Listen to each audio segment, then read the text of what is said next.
BNP প্রতিশ্রুতি দেয়, প্রতিশ্রুতি রাখে। নির্বাচনী ইশতেহার ঘোষণা করে, বাস্তবায়ন করে। 31 দফা দেয়, 32 দফা পর্যন্ত পূরণ করে। এর নাম বিএনপি।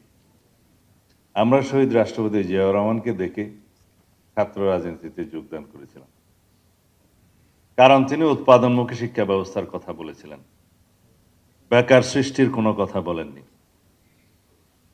তিনি শিক্ষা ব্যবস্থার উন্নয়নের জন্য, উৎপাদনমুখী শিক্ষা করার জন্য এবং প্রত্যেকটি শিক্ষার্থীর হাতকে কর্মের হাতে পরিণত করার জন্য উদ্যোগ গ্রহণ করেছিলেন।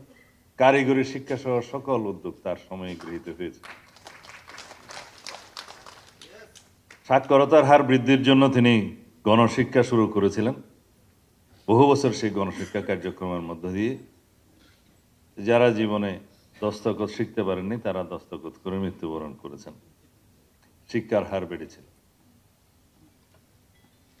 আমার নেত্রী, দেশনেত্রী বেগম খালেদা জিয়া এই বেসরকারি শিক্ষকদের মর্মবেদনা বুঝে সরকারে থাকাকালীন সময়ে বেসরকারি শিক্ষকরা যেহেতু অবসরের পরে শূন্য হাতে বাড়ি যান, সেই বেদনা বুঝে তাদের জন্য অবসরকালীন এই ভাতার প্রচলন করেন।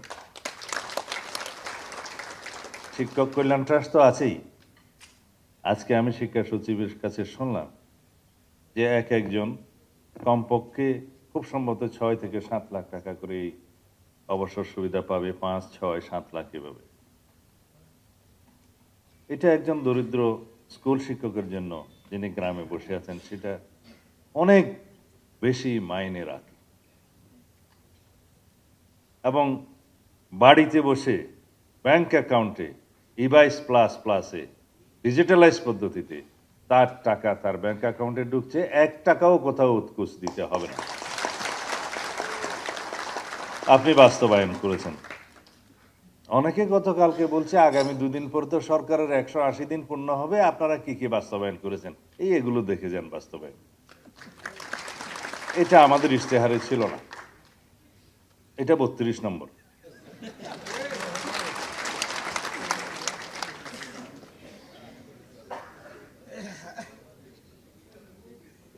স্কুল ড্রেসটা 33 নম্বর। মাননীয় প্রধানমন্ত্রী, আমি আপনার প্রশংসা করতে চাই না, জাতি প্রশংসা করবে, কিন্তু আমি স্মরণ করিয়ে দিতে চাই, আপনি দায়িত্ব নেওয়ার আগেই যে সমস্ত প্রতিশ্রুতি দিয়েছেন, ইশতেহারে নিয়ে এসেছেন, পরিকল্পনা বলেছেন, আই হ্যাভ এ প্ল্যান, আমরা সবাই বলেছি উই হ্যাভ এ প্ল্যান। আপনি কৃষকদের কাছে কথা রেখেছেন, তাকে আপনি কৃষক কার্ড দেওয়া শুরু করেছেন, যার মাধ্যমে তার উন্নত মানের কৃষি পদ্ধতি সে অবলম্বন করতে পারবে, আবহাওয়া রিপোর্ট পাবে এবং ন্যায্য মূল্যে কৃষি উপকরণ সহ সার বীজ পাবে। সেটা আপনি আগামী 5 বছরের ভিতরে পূর্ণাঙ্গভাবে বাস্তবায়ন করবেন, আমরা বিশ্বাস করি, আশাও করি।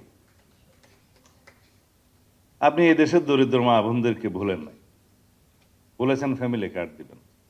আমাদের বিরোধী পক্ষরা বলেছে রাখ তোর ফ্যামিলি কার্ড। এখন তারাই প্রতিযোগিতা করছে ফ্যামিলি কার্ড কবে দিবেন। মা বোনরা ফ্যামিলি কার্ড পেয়েছে, আপনি শুরু করেছেন। আমাদের আর্থিক সংগতির সাথে মিল রেখে ইনশাআল্লাহ আমরা পূর্ণাঙ্গভাবে আগামী 4-5 বছরের মধ্যে এদেশের সকল মা বোনদের হাতে ফ্যামিলি কার্ড পৌঁছে দেব। তার প্রাপ্ত অর্থ দিয়ে অর্থনীতিতে গতি সঞ্চার হবে, মানি সার্কুলেশন হবে, বাজারের দ্রব্য সে কিনবে, সেই দ্রব্যের কারণে চেইন ইন্ডাস্ট্রিজগুলো চলবে এবং ওখানেও কর্মসংস্থান হবে, একটার সাথে আরেকটা জড়িত। এবং বৃহৎ লোন যারা নেয় তারা হয়তো তসরুপ করে, কিন্তু এই অর্থ দরিদ্র ফ্যামিলির কাছে, মা বোনদের কাছে যখন যাবে, সে সেটা খরচ করবে ফ্যামিলির কল্যাণে এবং চেইন ইন্ডাস্ট্রিগুলো গড়ে উঠবে, তার আর্থিক সক্ষমতা হবে, ছেলেমেয়েরা শিক্ষিত হবে, দেশের সম্পদ হবে। এটার একটা চেইন ইফেক্ট আছে। দরিদ্রকে যদি আপনি দরিদ্রই রেখে দেন, জাতির কখনো কল্যাণ হবে না, মুক্তি হবে না। আপনি দরিদ্র ইমাম মুয়াজ্জিমদের কথা রেখেছেন এবং অন্যান্য ধর্মাবলম্বীদের উপাসনালয়ের সমস্ত কর্তাদেরকে, পুরোহিতদেরকে ক্ষেত্রমতে সেবায়েতদেরকে সবাইকে আপনি সম্মানিত করেছেন, রাষ্ট্রীয় ভাতা দিয়েছেন। এটা শুধু ভাতা নয়, তাদেরকে একটা রাষ্ট্রীয় স্বীকৃতি প্রদান করা এবং তাদেরকে সম্মানিত করা, সেটা আপনি করেছেন, শুরু করেছেন। দেশের এমন কোনো অঙ্গন নাই, ক্রীড়াবিদ, সংস্কৃতিজীবী সকলের কাছে আপনি আপনার প্রতিশ্রুতি পৌঁছে দিয়েছেন, রক্ষা করেছেন, কথা বলেছেন এবং পর্যায়ক্রমে তাদের সকলকে আপনার সেই কর্মসূচির ভিতরে নিয়ে আসবেন, যারা তাদের জীবনের একটা স্বীকৃতি পাবে, মূল্যায়ন পাবে। অর্থ বড় কথা নয়।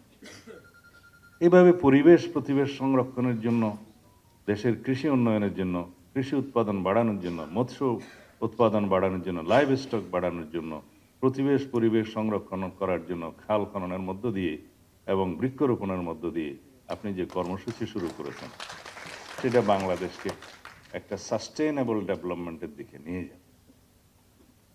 এটা শুধু আমরা বিশ্বাস করি না, এটা আমরা জানি, সেটা আপনি প্রতিপালন করবেন এবং দেশের মানুষ সেটা বিশ্বাস করে। যাই হোক, আমি তো বাউন্ডারির বাইরে বক্তব্য দিয়ে চলছি। আপনি এখন যে বক্তব্য দিবেন, সারা দেশের শিক্ষকবৃন্দ অনলাইনে বসে আছে, তারা শুনবে। এখানে deputy commissioner, police super, DIG সহ সবাই, কমিশনার সহ সবাই বসে আছে আপনার বক্তব্য শোনার জন্য এবং সারা দেশের সমস্ত শিক্ষক সমাজ বসে আছে আপনার বক্তব্য শোনার জন্য। আশা করি তাদের মধ্যে আপনি নতুন আশার সঞ্চার করবেন, জাতিকে জাগরুক করবেন। সেই হিসাবে আমরা সবাইকে নিয়ে সবার আগে বাংলাদেশ এই নীতির ভিত্তিতে এগিয়ে যাব ইনশাআল্লাহ।